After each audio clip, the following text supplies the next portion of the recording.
Hello friends, आप सभी का स्वागत है स्टडी कवर क्लासेस में। तो आज की इस वीडियो में हम लोग चैप्टर 2 क्लास 8 साइंस का हम लोग जिसका नाम है आपका धातु एवं अधातु, तो इसका हम लोग जो है सो कंप्लीट सॉल्यूशन करने वाले हैं। आपका सब्जेक्टिव और ऑब्जेक्टिव दोनों टाइप का इसका क्वेश्चन जो दिया हुआ है अभ्यास के आंसर में, इसको हम लोग यहाँ पे कंप्लीट करेंगे। चलिए बने रहिए एंड तक। और अगर यदि चैनल को सब्सक्राइब नहीं किए तो चैनल को सब्सक्राइब कर लें, और दोस्तों को भी शेयर करें ताकि दोस्त भी साथ में पढ़ाई कर सके। तो चलिए क्वेश्चन नंबर 1 से हम लोग स्टार्ट करते हैं। क्वेश्चन नंबर 1 में बोलता है कि सही विकल्प का चयन कीजिए, यानी जो सही होगा उसको हमको चूज करना होगा। एक मुलायम धातु जिसे चाकू से काटा जा सकता है, तो वो कौन सा हो जाएगा आपका? चांदी, पारा, सोडियम, सोना। तो एक सोडियम एक ऐसा धातु होता है जिससे हम क्या चाकू से आसानी से काट सकते हैं। देखिए धातु को भी हम लोग इस तरह से काट सकते हैं। तो आपका आंसर जो हो जाएगा वो गौ नंबर यानी सोडियम हो जाएगा। चलिए नेक्स्ट हमारा 2 नंबर क्वेश्चन है कि एक उच्च आघातवर्ध धातु जिसका उपयोग खाद्य पदार्थ को पैक करने के लिए किया जाता है, तो उस जो धातु होता है वो कौन सा चीज़ होता है? वो एल्यूमिनियम का होता है। जो एल्यूमिनियम का क्यों होता है? क्योंकि वो बहुत ही पतला और लचीला होता है। और लचीला होने के कारण और पतला होने के कारण क्या होता है, उसमें किसी भी प्रकार का जो है सो खाद्य पदार्थ में अगर यदि कोई भी रखा जाता है तो वो जल्दी से उसको किसी भी प्रकार से प्रभावित नहीं करता, उसको सड़ने गलने से बचाता है। इसलिए एल्यूमिनियम का जो है सो उपयोग किया जाता है। ऑप्शन नंबर को आंसर सही होगा। चलिए नेक्स्ट हमारा है 3 नंबर में कि एक अधातु जिसमें चमक होता है, तो कौन सा हो जाएगा? वो एक अधातु होता है और उसमें चमक भी पाया जाता है, वो ब्रोमीन हो जाएगा। घ नंबर ऑप्शन सही हो जाएगा। चलिए यहाँ पे बोलता है खाली जगहों को भरिए, यानी यहाँ पे बीच में क्या भराएगा वही भरना है। तो किसका उपयोग पेंसिल लीड बनाने में किया जाता है? तो आप लोगों को याद होगा तो ग्रेफाइट का जो है सो ग्रेफाइट का जो उपयोग किया जाता है वो किसके लिए किया जाता है? पेंसिल लीड में जो बनाया जाता है वो ग्रेफाइट से ही बनाया जाता है। और ग्रेफाइट को एक चीज़ और से अगर यदि आप रिलेट कर सकते हैं तो क्या हो सकता है? देखिए आपका ग्रेफाइट जो होता है वो कम्प्लीटली वो विद्युत का सुचालक होता है। एक ऐसा धातु जो मतलब क्या होता है, एक विद्युत का सुचालक होता है। तो यहाँ पे ग्रेफाइट भरा जाएगा। निचले अगला बोलता है एक धातु है जिसका उपयोग जल शुद्धिकरण में किया जाता है, तो क्लोरीन एक ऐसा धातु है जिसको उपयोग जो है सो हम लोग किस में करते हैं? अधातु है जो हम जल शुद्धिकरण में इसका उपयोग करते हैं। तो एक नंबर में कौ में होगा आपका ग्रेफाइट, दूसरे नंबर में आपका क्लोरीन हो जाएगा। चलिए यहाँ पे पहचानिए और लिखिए एक धातु जो द्रव के रूप में होता है। यहाँ पे आंसर ये सब जो है सो गलत दिया हुआ है। चलिए हम लोग सुधारते हैं। यहाँ पे एक अधातु जो द्रव के रूप में होता है वो कौन सा होता है? वो पारा होता है। तो यहाँ पे आपका फर्स्ट में आपका भरा जाएगा कौन नंबर में? पारा। कौन नंबर में आंसर क्या हो जाएगा आपका? पारा। पारा आपका एक धातु जो द्रव के रूप में होता है। कहाँ पे पाया जाता है? आप लोग देखिए प्रैक्टिकली देखिए, आप सब चीज़ों को जो है सो प्रैक्टिकली देखेंगे तो आपको समझ में आएगा, वो जल्दी याद रहेगा, आपका माइंड में बना रहेगा। देखिए आप थर्मामीटर देखे होंगे, थर्मामीटर में जो द्रव होता है वो पानी होता है, वो क्या होता है? वो पारा का ही होता है। वही जो होता है हमारा वो पारा ही होता है। वो क्या होता है? द्रव के रूप में पाया जाता है। आप वहाँ से कंप्लीटली देख के भी याद रख सकते हैं इसका यूजेज कहाँ पे है। चलिए ख नंबर में बोलता है एक अधातु जो कठोर होती है, एक अधातु जो कठोर होता है वो कौन सा हो जाता है? वो हीरा हो जाता है। जो बहुत ही क्या होता है? कठोर होता है। ख नंबर का जो आंसर हो जाएगा वो हीरा हो जाएगा। चलिए अब हम लोग सब्जेक्टिव टाइप क्वेश्चन आंसर पर आते हैं।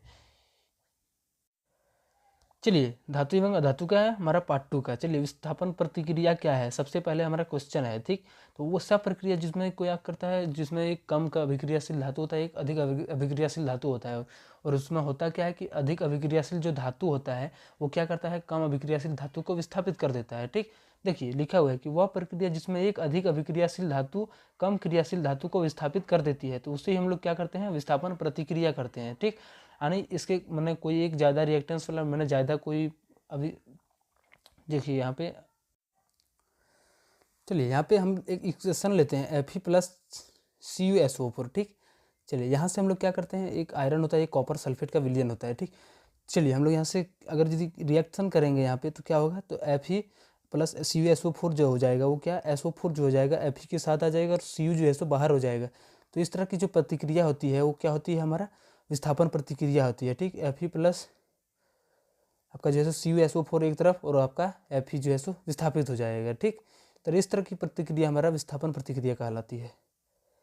चलिए नेक्स्ट हमारा क्वेश्चन जो लिखा हुआ है कि धातु एवं अधातु के 3 उपयोग लिखिए। धातु और अधातु का उपयोग। चलिए सबसे पहले हम लोग धातु का उपयोग कहाँ पे करते हैं? घंटी बजाने में, जो आपका स्कूल में घंटी बजता है उसको जो हमारा तांबा का बना होता है। मकान एवं पुल के निर्माण में, जब मकान उकान बनाते हैं तो वहाँ पे भी क्या करता है? धातु यानी लोहा का यूज किया जाता है। थर्मामीटर में कौन सा चीज़ का, तो ये पारा का यूज किया जाता है। अभी पिछली बार हम लोग बोले थे गहने बनाने में कौन सा चीज़, तो सोना चांदी के रूप में हम लोग जो है सो धातु का ही यूज करते हैं। चलिए हम लोग अधातु का कुछ यूज करते हैं। बोलता है क्लोरीन का उपयोग जल शुद्धिकरण में, क्लोरीन का जो एक अधातु होता है उसका उपयोग जल शुद्धिकरण में किया जाता है, ये आपको याद रखना है। 2 नंबर बोलता है दहन के लिए आवश्यक, जैसे आपका वायु हो गया, हवा हो गया, ये सब हमारा क्या होता है, मतलब दहन के लिए आवश्यक होता है और ये अधातु होता है। ठीक, तो ऑप्शन नंबर आपका जो है सो 2। 3 में बोलता है ऑक्सीजन जो सजीव के लिए आवश्यक है और ऑक्सीजन के लिए भी हम लोग यूज करते हैं। नाइट्रोजन का उपयोग भोजन के संरक्षण में किया जाता है। आपका जो कुरकुरे का पैकेट बहुत दिनों तक रख जाता, मतलब धरा हुआ रह जाता है। ठीक, किसके कारण, तो उसमें नाइट्रोजन का गैस भरा जाता है, जिसके कारण वो हवा से किसी भी प्रकार का रिएक्ट नहीं कर पाता है। ठीक, जिसके कारण वो कम्प्लीटली बहुत ही सुरक्षित रहता है और किसी भी प्रकार से भोजन को भी प्रभावित नहीं करता है। वो सड़ने गलने से बचाता है, उस सेमने से बचा जाता है।